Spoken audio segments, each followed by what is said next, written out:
Cade Mercer hadn't spoken to another living soul in 376 days. He logged each sunrise in his weather-beaten journal, a ritual that gave structure to his exile on Atherra 9, a forgotten outpost at the edge of colonized space. The settlers had abandoned this region after the mineral reserves dried up, leaving behind prefabricated shelters that creaked against the perpetual storms.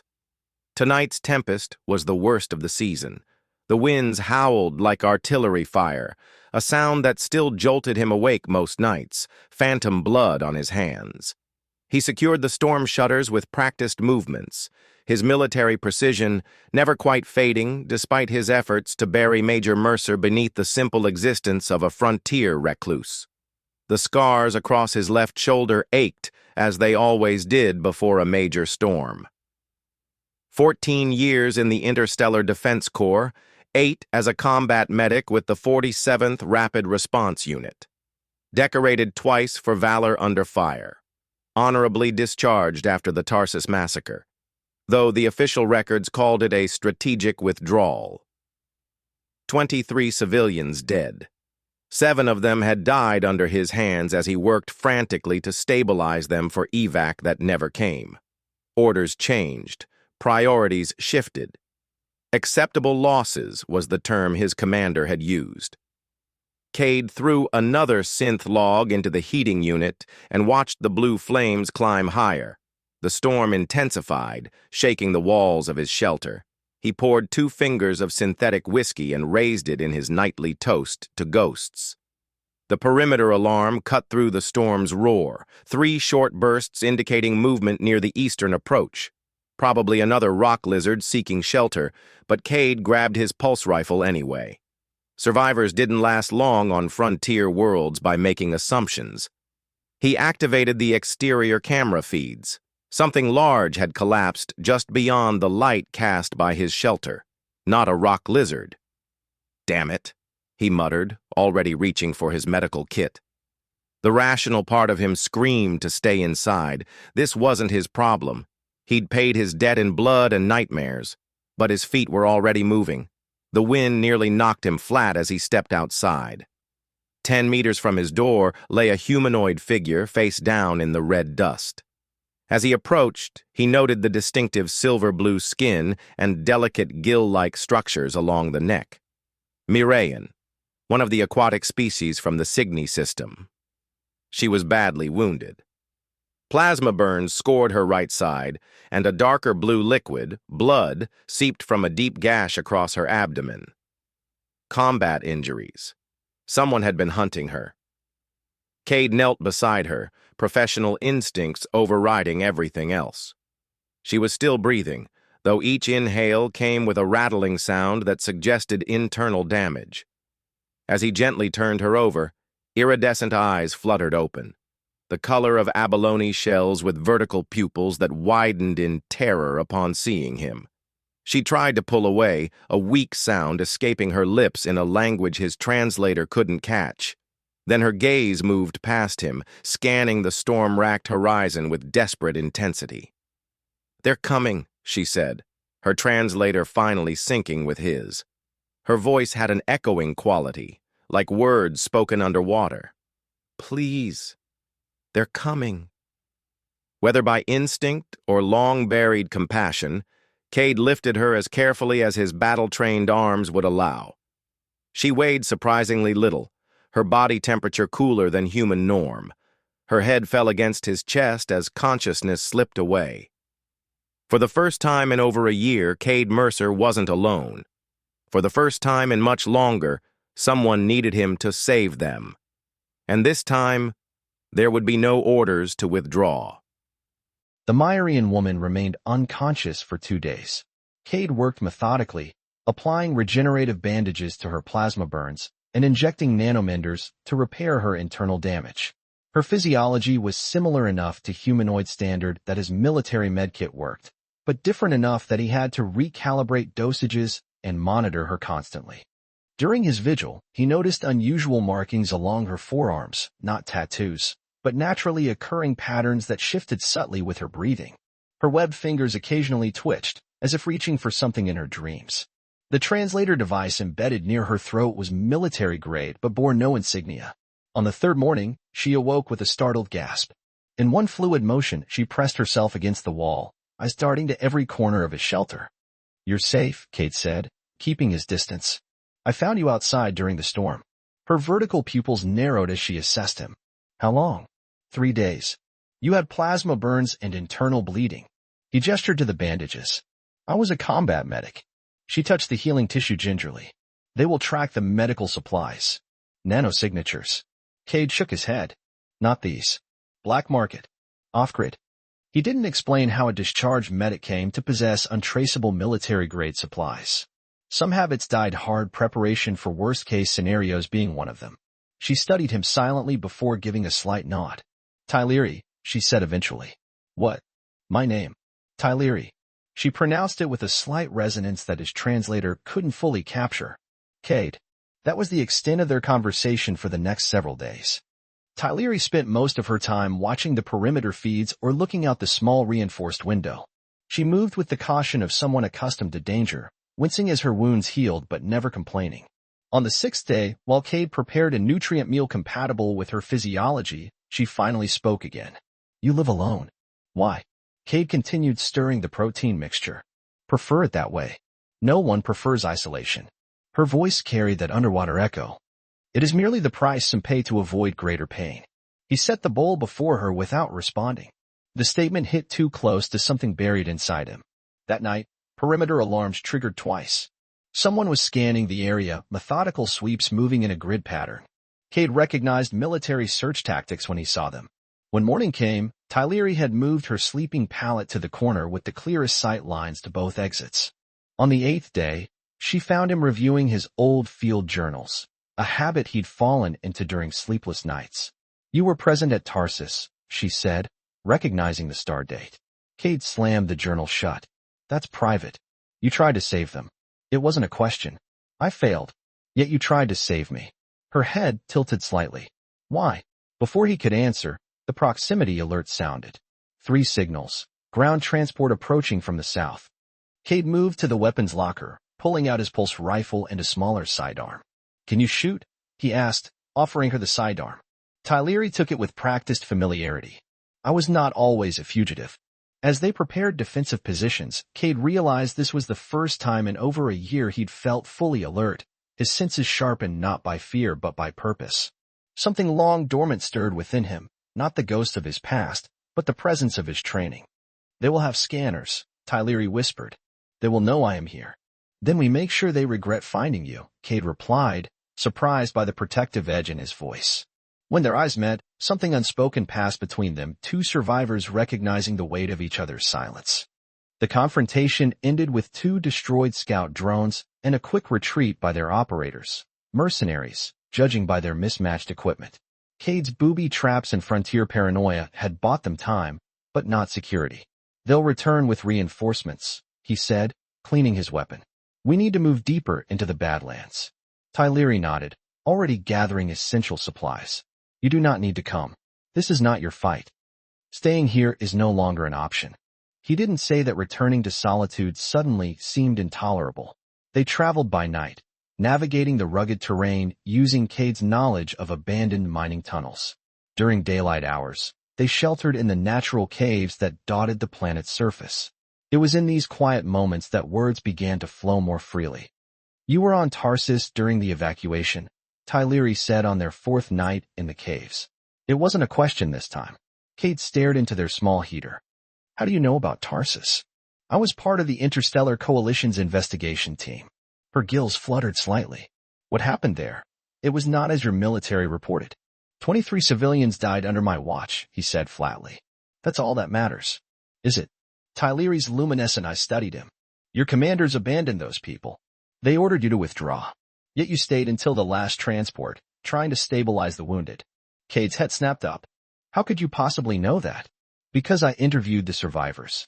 She moved closer. They spoke of a medic who refused to leave, who worked even as the building collapsed around him. "You were pulled out unconscious." The memory crashed over him. The dust, the screams, the comlink ordering immediate evacuation as he desperately tried to stabilize a young girl's shattered ribcage. "I couldn't save them," he whispered.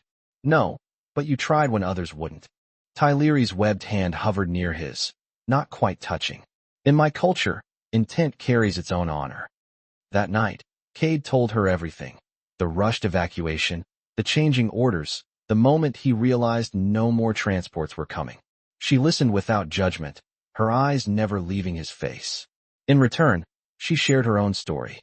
She was a diplomatic envoy who had uncovered corruption within the coalition's governing council, weapons being sold to insurgent groups, including those who had attacked Tarsus. The massacre was engineered to destroy evidence of their weapon shipments, she explained. "When I compiled proof, I became a liability. And they sent hunters after you. The same people who gave the order to abandon Tarsus." The revelation settled between them like a physical presence. Their separate pains suddenly linked by an invisible thread of shared truth. In the days that followed, their conversations continued, tentative at first, then flowing more freely. She described the oceanic cities of her homeworld. He shared memories of Earth's forests before the climate wars. They spoke of cultures and beliefs, losses and small joys. One evening, as Tyleri demonstrated a meditation technique from her people, their hands finally touched.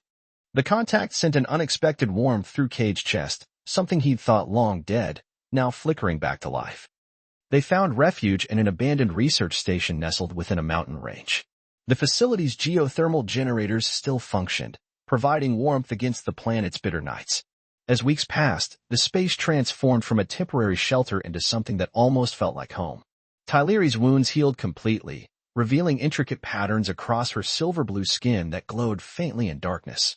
Cade found himself watching these luminescent displays, mesmerized by their subtle shifts that seemed to reflect her emotions. "Our bodies speak what our voices cannot," she explained one evening, noticing his gaze. "It is why my people rarely lie. Our emotions betray us." "What are they saying now?" he asked. The patterns brightened along her arms. "That I am no longer afraid." Their routines merged naturally, her morning meditation flowing into his security checks, his meal preparations complemented by her knowledge of native edible plants. The silences between them grew comfortable rather than guarded. One night, as they sat before the heating unit, Tyleri reached for his hand. "My people can sometimes share memories through contact. Would you permit me?" Hesitantly, Cade nodded. Her cool fingers intertwined with his, and her eyes closed in concentration.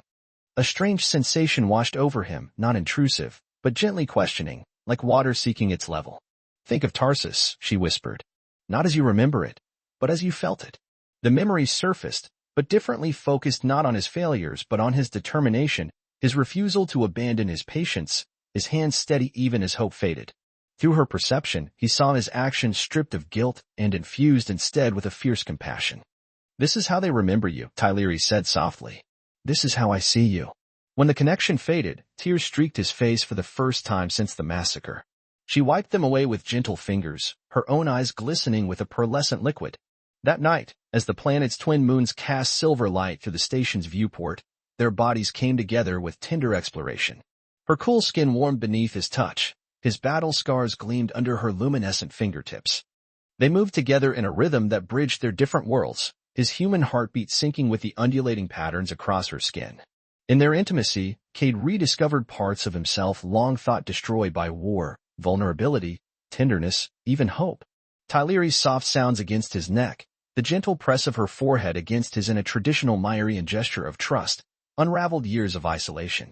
Afterward, as she slept curled against him, her gill structures fluttering softly with each breath, Cade realized the profound shift within him. For so long, he had defined himself by those he failed to save. Now, in protecting her, and being chosen by her despite knowing his darkest moments, he found something he never expected to feel again, wholeness. When Cade developed a severe fever from a local pathogen 3 days later, their roles reversed. Tyleri tended him with unwavering devotion, using Myrian healing techniques that involved singing in frequencies beyond human hearing. Through his delirium, he felt her presence anchoring him to life when it would have been easier to drift away. "Stay with me," she murmured against his temple. "We have both been alone too long." The hunters found them as the first spring thaws loosened winter's grip on the mountains. A fleet of combat-ready skimmers approached the research station at dawn. No more mercenaries, but elite operatives sent by those who couldn't afford witnesses to their corruption. Cade watched them through his tactical scope. At least 12. Heavy weapons. Tyleri nodded calmly.